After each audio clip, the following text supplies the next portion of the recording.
get set. Where them hands, where them holes, where them throws, you know what I'm saying? Cecil. This is why I train in martial arts. This is a story about a man named Jim who was going around hitting some of them. I'm going to be doing a reaction. I'm not going to do the whole video because that would make this thing way too long. But the video that I'm referencing is called Case Study, Narcissism and Snapping. When the narcissist snaps, when the narcissist loses control. So it's Case Study, Narcissism and Snapping, When the Narcissist Loses Control by Dr. Todd Grande. Civilians, yes you, who most of you are, who are in a martial arts class, civilian. Yeah, they call this martial military arts, but most of your problems are going to happen at school, at work, in your neighborhood. So this man, Jim, managed to move up at a company and become a foreman. And apparently he had very strong narcissistic tendencies, and he got away with rubbing people the wrong way and making people feel uncomfortable. And basically management didn't do a darn thing about it until he punched somebody in the face. But just as an aside, every time I hear, well, not every time I hear Jim, but sometimes when I hear that word, the name Jim, I think about this from Star Trek. Dead. The man is dead. He's dead. He's dead. He's dead, sir.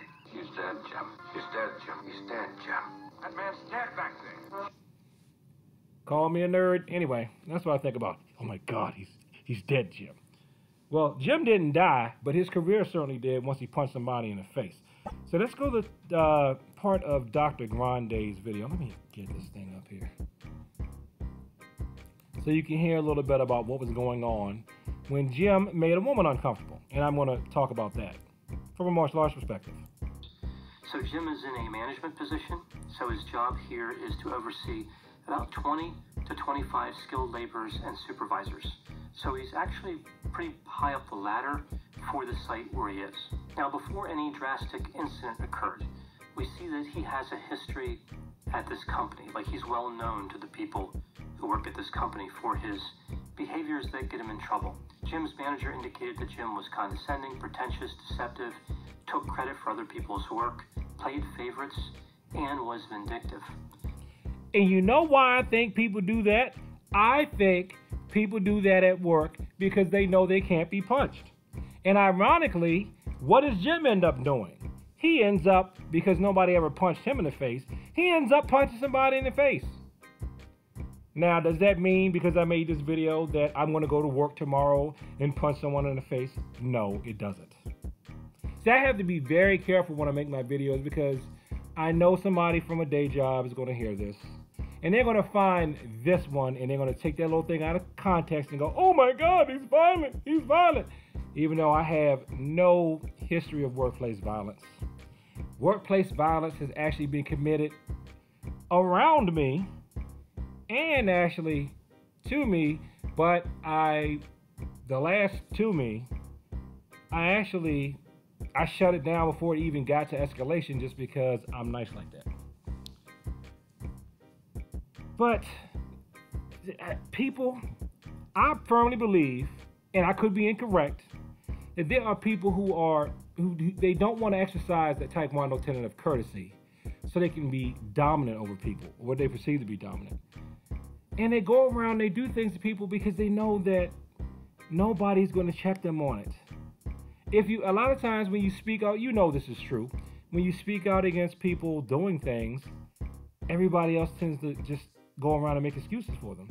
And people will do things, they will come right up to the line without crossing it because they know in like a workplace situation, it's not socially acceptable to hit them. So they get away with bullying and then it escalates and escalates until bam, next thing you know, they're punching someone in the face. But let's keep a listen on to what he ends up doing with this woman. His manager also reported that Jim had attributes that were helpful, like he was extremely confident, he was driven to succeed, and he had a lot of energy and enthusiasm. That's not quite where I wanted to go, but yeah, he probably did feign those things because we live in a society that rewards aggression no matter what. No matter whether it's coming from a good place or not, if it's aggressive, we think it's confident. And I think that's kind of dumb of us as a society. Were promoted to supervisory positions as well. So we see a few different levels of discrimination here based on gender. Not long after this, Marie complained about Jim's behavior to management, and she insisted they investigate as opposed to her working something out with Jim, which again was what the company had allowed to happen before. Management determined that they could understand Marie's point of view, and it did look like Jim had been discriminatory. They restored her work schedule to what it was before, and they offered her promotion to supervisor in another department. This was... I'm not going to go back and try to find it because I listened to it before, but basically what happened is Jim felt like women shouldn't be working on the day shift or something like that. So he just ups and puts her where he thinks a woman belongs. And you know why he did that? Because she's not allowed to punch him in the face or kick him in the you-know-whats. If she was allowed to punch him in the face and kick him in the you-know-whats and interfere with her home and family life with him placing her on schedules that she did not ask for, I bet you it wouldn't have happened. But what did they do? Did they check this guy then? No. If you listen to the, please go listen to the original video. If I remember, I will put a link to it. They ain't checking. And so he just got worse and worse and worse until he ends up punching somebody in the face. Let me go to the part to where he punched this dude in the face. The guy he punched, by the way, was a peer. It wasn't an employee. It was another manager like him. Behaving in a nonsensical way. So I picture him saying something like, just stop all this nonsense and get back to work. So essentially he spread the blame across the victims and the perpetrator, and he did so in front of other people. What he's talking about here is there was an executive who got on Jim's case, the case of the person that Jim punched in the face, and on this lady Marie. And the executive said, look, y'all just stop. Y'all just stop tripping. Handle it. Just handle it. I can see myself saying that as an executive. And according to this psychiatrist, Dr. Todd Grand, that was the worst thing to do. Because it happened in front of people, and that embarrassed Jim. So Jim wanted to get some payback. This was a disastrously foolish move on the part of this higher-level manager. However, this is remarkably common. From the point of view of this manager, he was just seeing a lot of disagreement and relational problems. He wasn't seeing one person as the cause of the difficulty and other people as victims. Narcissism exposure in work settings is not as clear as other offenses to other people who do not understand narcissism. So if Jim had stolen Fred's car, or if he had refused to pay Marie for work that she did, that's very clear, right? People would understand that one person is the perpetrator and another is the victim. But interpersonal dealings that involve false accusations, defamation, and making unkind comments come across as subtle from the perspective of management. They just look at it like, here are a bunch of people that can't seem to get along, right? That's how they view things like this. They don't, again, understand how personality actually functions. So either way, this event, being insulted by this higher level manager in front of these other workers, this was something that was extremely embarrassing to Jim, and it was something he could not tolerate. Yeah, he couldn't tolerate it, so Jim went and punched Fred in the head. Let me find where he punched Fred in the head. Vehicles. And again, this was a different site. So Jim signals to Fred to pull over, and Fred pulls into a gas station. This isn't smart, but because they were a different site, I'm thinking maybe Fred believed that Jim was lost and was just signaling to him. No, I believe that Fred got punched in the head because he believed what Jim said. He did not have violence experience. He probably didn't have as much violence experience as Jim, so he wasn't really reading the cues. He probably thought, oh, he's just upset. He's just angry. I don't think this guy would hit me. I'll go talk to Jim like a regular person. And this will happen.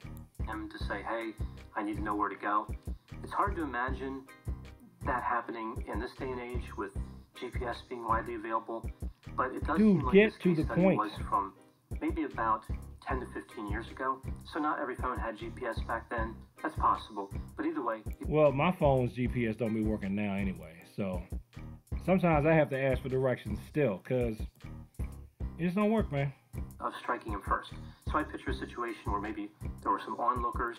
Jim was walking away from this crime back to his car. He loudly accused Fred. Hold on, let me go back. That Fred write a letter in age with GPS being widely available. But it does seem like this case study was from maybe about 10 to 15 years ago. Okay, before I finally get to the part where Fred is punching the head, DARVO, acronym, deny, attack, reverse, victim and offender. D, deny. A, attack. R, reverse. V, victim. O, offender. DARVO, turning around on him. That's what Jim ends up doing to Fred after he's the one that punches Fred in the head. He DARVOs him. So not every phone had GPS back then. That's possible. But either way, he pulls into this gas station. Jim comes up to him and demands that Fred write a letter to upper management taking responsibility for the whole mess with Fred and Marie. Again, not even acknowledging that he was at fault, that Jim was at fault. Fred refuses, and Jim assaults Fred. Evidently, Jim didn't have a weapon, but he punched Fred several times, and Fred sustained minor injuries. As Jim was walking away from this crime back to his car, he loudly accused Fred of striking him first. So I pictured DARVO. a situation where maybe there were some onlookers and they were like amazed at what happened here, and Jim's walking away and saying, oh, you know, this guy punched me, right? See, this man has been going around the work site making other people uncomfortable, being aggressive, being passive aggressive. Nobody checks him. Nothing. Nobody says anything to him. If anything, they keep saying any stuff to other people, but not to the person that's causing chaos. And what does this do? This just emboldens him until finally he feels like, what the heck? I can just punch this guy in the face and get away with it. What's upper management going to do? They're not going to do anything. And that's why you need to study martial arts. I'm saying all that to promote my side job. Yes, I said it. And my favorite hobby. But that's why you need to take a martial arts class. That's why it's a good idea if you can become a black belt. Because this is proof. There are people who know better, grown, you're in a civilized work situation, they're in leadership, and yet they still think they can go up and punch you in the face. Now again, he didn't punch one of his subordinates. He punched somebody that he doesn't even have command over. He goes and punches another manager in the face. So they're peers. So the moral of the story is, yeah, you can be grown, successful, and intelligent, because I know some people are going to say I shouldn't. I assume that you're intelligent if you're in management. I assume if you're in management, you're supposed to have the temperament to know better, right? But what does upper management do? Upper management knows this person is a loose cannon, and they do jack. They do nothing. He's even out there actively discriminating against somebody. They do nothing. He's got a history of mistreating people. They do nothing. I don't call letting him work it out like that on his own doing something. When he's wronged people, I call that doing nothing. Nothing. And upper management was not there to protect Fred from being punched in the head by Jim. And don't give me this, oh, well, it was only minor injuries. I know enough about violence to know that one punch thrown at the wrong time can lead to a slip fall. They get hit in the head from the punch, they fall, hit the head on the ground, they die. Could have gotten hit in the eye, have a detached retina, all types of stuff. And a lot of people don't have that natural give in their body. They're not loose enough so that if they get hit, they know how to roll with the punches. What, is everybody taking boxing lessons? Everybody knows how to bob, weave, slip, do my blade of grass thing? Nope. I can't even get people who have street fighting experience to yield when I'm trying to get them to do blade of grass technique. Yeah, just ride the punch. Don't fight it. Don't tense up. They can't let go enough to do it. They think either they freeze or they think they have to be hard and tense up, which is practically freezing as it is. It's just not freezing out of fear. It's freezing out of anger and hostility. All that type of stuff could have made that punch a lot worse. And you know it was bad because guess what happens to Jim? Jim ends up, I believe Jim goes to jail. Just like people who are narcissistic do things that are wrong. But often people who are not narcissistic are willing to take at least some responsibility for their actions. Narcissists don't concede anything. That's another point, but I was trying to find a part in here where he talks about Jim went to jail. So essentially, he could have lied to himself. One could make the argument that when narcissism does fail in stages, and not catastrophically, that means the narcissist has a chance of improving. They can improve how they relate to people. Well, I can't find it. Please find this video, because the moral of it is, again, let me say this clearly. It is a good idea for you to study martial arts because there are people in the workplace who are violent. Management is not going to protect you. Security is not going to protect you. The only person who's going to protect you from those people is you. I can attest to the fact that people have been aggressive towards me, around me, and the only thing that protected me was me. Because the only person who can be with me 24/7 is me. There's only one other entity in the universe that's with me all the time, and that's God. And you know what God told me to do? God told me to take a martial arts class. Because blessed be the Lord, my strength, who teaches my hands to war and my fingers to fight. You think that's all just so you can go around drop kicking people in the name of cage matches or waging war in the name of glory? No. We have to know how to fight to be able to live a peaceful life and handle the violent. And let me assure you people, you can't depend on everybody else to protect you.